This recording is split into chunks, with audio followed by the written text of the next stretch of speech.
नमस्कार दर्शकों, स्वागत है आपका हमारे YouTube चैनल पर। आशा करते हैं कि आज की वीडियो आपको बेहद पसंद आने वाली है, क्योंकि आज की वीडियो में हमने 3 हिंदू संतों के विचारों को शामिल किया है, जो कि हमें बताएंगे कि पूर्ण परमात्मा कौन है तथा उसका क्या नाम है। तो आइए सबसे पहले जान लेते हैं कथावाचक देवकीनंदन ठाकुर जी के विचार।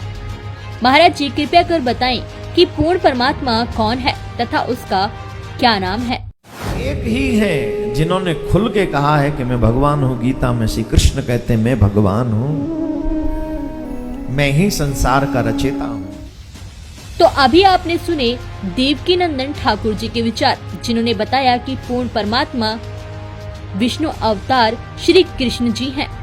और आइए अब जान लेते हैं अनिरुद्धाचार्य जी के विचार।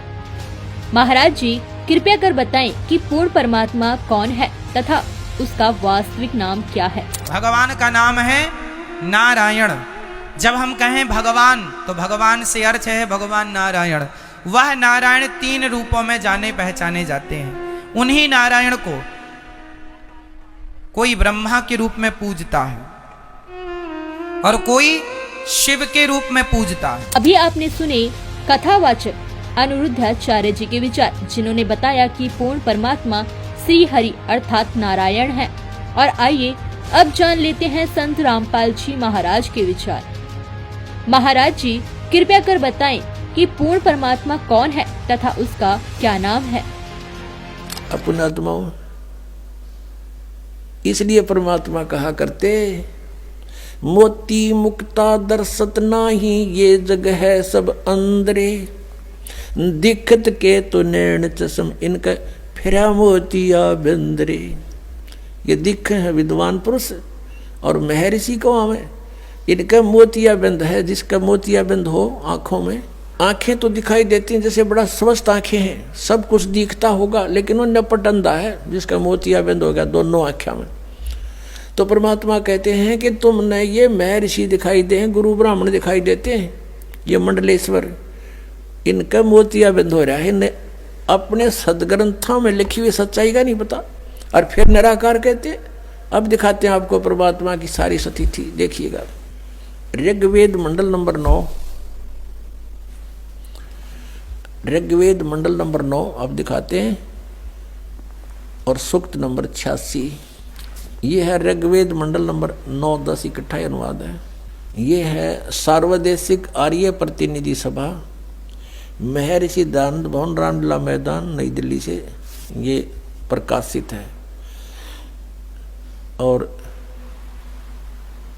ये मुद्रक है Prince offset printer, 1510 Pataudi house, Daryaganj, नई दिल्ली से ये छपा है। छप्पा खाना इसका ये। अब देखना, ये है ऋग्वेद मंडल नंबर 9 और सूक्त 86 का मंत्र नंबर 26। इसमें लिखा कि यज्ञ करने वाले यजमानों के लिए परमात्मा, यज्ञ करने वाले माने धार्मिक अनुष्ठान यानी साधना करने वाले यजमान माने भक्तों के लिए परमात्मा सब रास्तों को सुगम करता हुआ उनके विघ्नों को मर्दन करता है और उनको पवित्र करता हुआ और अपने रूप को सरल करता हुआ वह कांति में परमात्मा, यह लिखना था कबीर देव।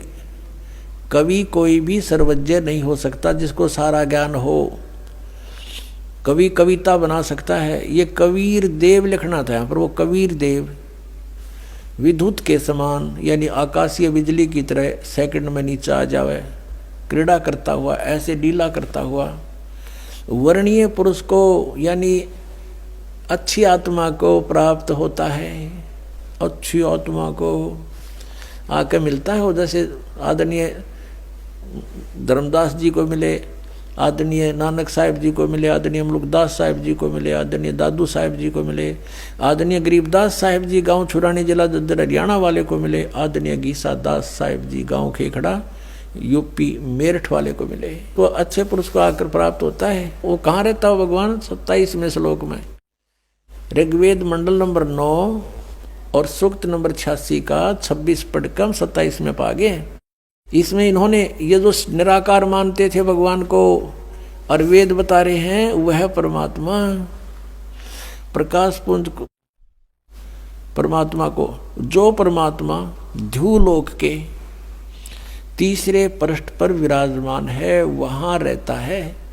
तीसरे एक स्थान पर रहता है ध्रुवलोक के, यानी उस तेजो में लोक सतलोक के एक स्थान पर, तीसरे स्थान पर विराजमान है, स्थान पर विराजमान है, वहां रहता है। निराकार क्यों करो भगवान जब वहां बैठा है? आगे दिखाते हैं। यह है ऋग्वेद मंडल नंबर 9 सूक्त 82 का, ऋग्वेद मंडल नंबर 9 और सूक्त 82। और यहां देखें, ये है 82वां, 81वां समाप्त हुआ, ये 82वां शुरू हो जाता है। इसका प्रथम मंत्र, इसमें लिखा है कि जो सर्वोत्पादक प्रभु, सबकी उत्पत्ति करने वाला परमेश्वर प्रकाश रूप है। इसका अर्थ है वो तेजोमय रूप साकार है, सद्गुणों की वृष्टि करने वाला, पापों का हरण करने वाला, पाप नाश करने वाला, पाप क्षमा करने वाला है। वह राजेव, राजा के समान, राजेव, इसका अर्थ है राजा के समान। आगे लिखा है, ये देखना, ये 269 पृष्ठ पे पढ़ रहे हैं। कोई भ्रमत कर देगा कि दूसरा पृष्ठ दिखा दिया होगा। ये 270 दिखाऊंगा, ये देखो 270 यहाँ लिखा है। 82 का पहला पढ़ रहे हैं, 82 का 9 के 82 का। राजा के समान दर्शनीय है, वो देखने जोगा है, विजिबल है, वो साकार है, राजा की तरह तो मनुष्य जैसा ही हुआ। और वह पृथ्वी आदि लोक लोकांतरों के चारों ओर शब्दमान हो रहा है। वह वर्णीय पुरुष को, वर्णीय माने अच्छी आत्मा को, श्रेष्ठ पुरुष को, जो दृढ़ भक्त है, जो दृढ़ भक्त है उसको पवित्र करता हुआ प्राप्त होता है। जैसे आदरणीय धर्मदास साहिब जी को, जो दृढ़ भक्त थे उसके बाद डगमग नहीं हुए, आदरणीय मुलुकदास साहिब जी को, आदरणीय दादूदास साहिब जी को, आदरणीय गरीबदास साहिब जी गांव छुड़ानी जिला जज्जर हरियाणा वाले को, और आदरणीय गीसा दास साहिब जी को गांव खेखड़ा मेरठ यूपी वाले को। ये दृढ़ भक्त आज तक डगमग नहीं हुए, दुनिया को हिला के रख दिया इन्होंने। इनको भगवान में ले आकर के को पवित्र करता हुआ प्राप्त होता है वर्णीय पुरुष, अच्छी आत्मा को। जिस प्रकार विद्युत माने आकाशीय बिजली स्नेह वाले स्थानों को आधार बनाकर प्राप्त होता है।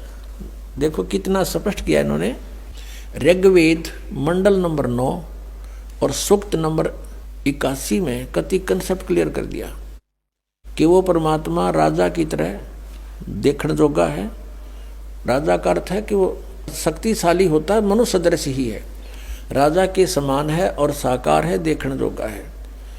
और वो अच्छी आत्मा को वहाँ से चलकर आकर मिलता है ये, और जो दृढ़ भक्त होते हैं उनको मिलता है, अन्य को नहीं। जैसे आकाश की बिजली, आकाशीय बिजली गिरती है, वो किसी वस्तु पर गिरती है जहाँ उसका विशेष अट्रैक्शन बनता है।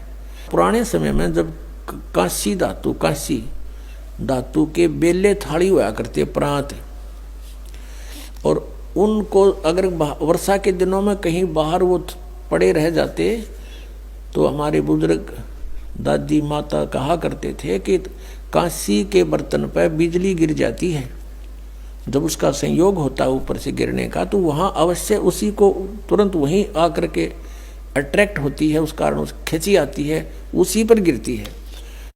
उसको उठवाकर अंदर रखवा दिया करते थे। तो कहने का भाव ये है कि परमात्मा उस बिजली की तरह, जैसे वो अपने विशेष जिस पर वो आकर्षण होता वहीं गिरती है, ऐसी स्थिति से परमात्मा उन दृढ़ भक्तों को आकर मिलता है जो मिलन योग्य हों, जिनको वो उनसे आकर्षित होता है, ताकि ये मेरी आगे बढ़ा सकें, इस ज्ञान को, काल के जाल को हटा सकें, मेरे प्यारी आत्माओं तक ये संदेश पहुंचा सके। और उनका के कर ले आंखें देखें, जब भी ना मानो न भगवान मिलेगा, उन तो काला मिलेगा जहां ये रह रहे हैं। अब 9वें मंडल सूक्त 82 का मंत्र 1 पढ़ लिया, अब 2 दिखाते हैं, देखिएगा। ऋग्वेद मंडल नंबर 9 सूक्त 82 का हमने ये पढ़ लिया, अब 2 पढ़ते हैं। वो परमात्मा किस उद्देश्य से आता है? हे परमात्मन, उपदेश करने की इच्छा से आप महापुरुषों को प्राप्त होते हो, अच्छी आत्माओं को, महान आत्माओं को प्राप्त होते हो, और आप अत्यंत गतिशील पदार्थ के समान हमारे आध्यात्मिक यज्ञों को प्राप्त होते हो। यानी अत्यंत गतिशील पदार्थ के समान, यानी जैसे बिजली चलती है, बिजली जैसी गति से आप, और उपदेश करने के लिए आते हो, यहाँ पर सच्चा ज्ञान देने के लिए। आप कबीर देव हैं, आप कबीर देव, यह लिखना था, सर्वज्ञ लिख दिया, आप यहाँ लिखना था आप कबीर देव हैं। हम उसको कबीर साहब कहते हैं, आप कबीर साहब हैं, शुद्ध स्वरूप है। अब जैसे ये अभी आपको दिखा था, जहाँ यजु लिखा हो तो यजुर्वेद लिखना पड़ेगा वहाँ पर, वो इन्होंने किया भी है। महर्षि दानंद ने यजुर्वेद के 36वें अध्याय के प्रथम मंत्र में यजु का अर्थ यजुर्वेद किया है, तो यहाँ लिखना था वो कबीर देव है, वो शुद्ध स्वरूप है। हमारे पापों को हे दूर करके, हे सोम, हे अमर परमात्मा, हमको सुख दे। पुण्यात्मा, वेद पढ़े पर भेद न जाने, ये बात पुराण 18। वेद पढ़े पर भेद न जाने, गुरु बिन काहू न पाया ज्ञाना, जो थो था बूछड़े मूड किसाना। गुरु बिन वेद पढ़े जो प्राणी, समझे न सार रहे अज्ञानी। ये अज्ञानी रहे, इन वेदों को पढ़ा करते, और मैं ऋषि को आगे इन कक्का भी नहीं पता था। अब जैसे परमात्मा मनुष्य दृश्य, ये सिद्ध होगा, राजा के समान देखने जोगा है, और वहां से गति करके आता है, जिन महापुरुषों को मिलता है। जिन महापुरुषों ने मिला उन्होंने बताया कबीर इज गॉड। वो कबीर देव काशी में, हम सुल्तानी नानक तारे दादू को उपदेश दिया, जात जुलाहा भेद न पाया, वो काशी में कबीर हुआ। आदरणीय गरीबदास साहिब जी गांव छोड़ाने जिला जद्दर वाले, जिनको भगवान आकर मिले थे, क्या कहते हैं गरीबदास साहिब ने फिर बताया है कि सर्व कला सतगुरु साहिब की, या दुनिया दा जीवन झूठा भूल गए मर जाने नू, और सर्व कला सतगुरु साहिब की हरियाए हरियाणे नू। वो परमात्मा हरियाणा में आए गरीबदास जी 280 वर्ष पहले, लगभग सन 1727 में, लगभग 300 वर्ष हो गए, 300 वर्ष से भी ऊपर हो गए। सन 1727 में परमात्मा आए थे, और सन 1866 में, न सन 1966 में हरियाणा और पंजाब अलग हुए। जब हरियाणा क्षेत्र का नाम पड़ा था, यो हरियाणा प्रांत बना था, उससे भी कितने वर्ष पहले, 200-250 वर्ष पहले परमात्मा ने लिख दिया, बोल दिया था। गरीबदास साहिब जी ने कहा था कि हरि आए हरियाणे नू। उनके वचन से फिर यो हरियाणा क्षेत्र आज बनकर रहा, ताकि हम इस परमात्मा की वाणी को समझा सकें।